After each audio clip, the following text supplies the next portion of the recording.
കൊടുക്കുമ്പോൾ ഇവൻ കഴിക്കില്ല. ഞാൻ കൊടുത്തു കഴിഞ്ഞാൽ ഇവൻ വായക്കൂടെ സക്കിയും.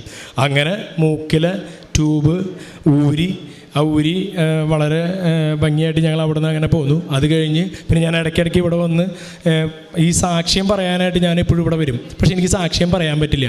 ഒരു മടി, പറയാനുള്ളൊരു ബുദ്ധിമുട്ട്. ഇത്രയും കാര്യങ്ങൾ എനിക്ക് സങ്കടത്തോടെ അല്ലാതെ പറയാൻ പറ്റാറില്ല.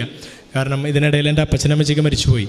നേരത്തെ പറഞ്ഞല്ലോ, ഞങ്ങളുടെ ജീവൻ എടുത്തോ, ഇവൻ്റെ ജീവൻ ബാക്കി തരാമെന്നുള്ളത്. ഇവന് 2 വയസ്സുള്ളപ്പോൾ, ഒരു 1.25 വയസ്സുള്ളപ്പോൾ അവർ മരിച്ചുപോയി. ചിലപ്പോൾ ഒരു പക്ഷേ അങ്ങനെ ആയിരിക്കാം, എനിക്കറിയില്ല എങ്ങനെ സംഭവിച്ചതെന്ന്. എന്തായാലും അത് അപ്പോൾ ആ എല്ലാ സങ്കടം കൂടിയിട്ട് ഇങ്ങനെ വന്നുകൊണ്ടിരിക്കുകയായിരുന്നു. പിന്നെ ജോലി സ്ഥലത്ത് നിന്നുള്ള പ്രശ്നങ്ങൾ കുറേ ഉണ്ടായിരുന്നു. അതൊക്കെ തരണം ചെയ്ത് ഇപ്പോൾ ഇവിടെ വരെ എത്തിയിട്ടുണ്ട്. ഓരോ പ്രാവശ്യം ഇവിടെ സാക്ഷ്യം പറയാൻ വരുമ്പോഴേ എനിക്ക് പറയാൻ പറ്റില്ല. ലാസ്റ്റ് ഞാൻ എഴുതി വെച്ചിട്ട് ഞാനത് പിന്നെ ഒരു പാട്ടായിട്ട് മാറി. അത് പാട്ടായി, ആ എഴുതി വെച്ചത് ഒരു പാട്ടായിട്ട് മാറി. ആ പാട്ട് ഇപ്പോൾ യൂട്യൂബിലുണ്ട്. കെസ്റ്ററിനെ കൊണ്ട് പാടിച്ചു. പിതാവും പുത്രൻ എന്നുള്ളൊരു പേരിൽ അത് ഇറങ്ങിയിട്ടുണ്ട്.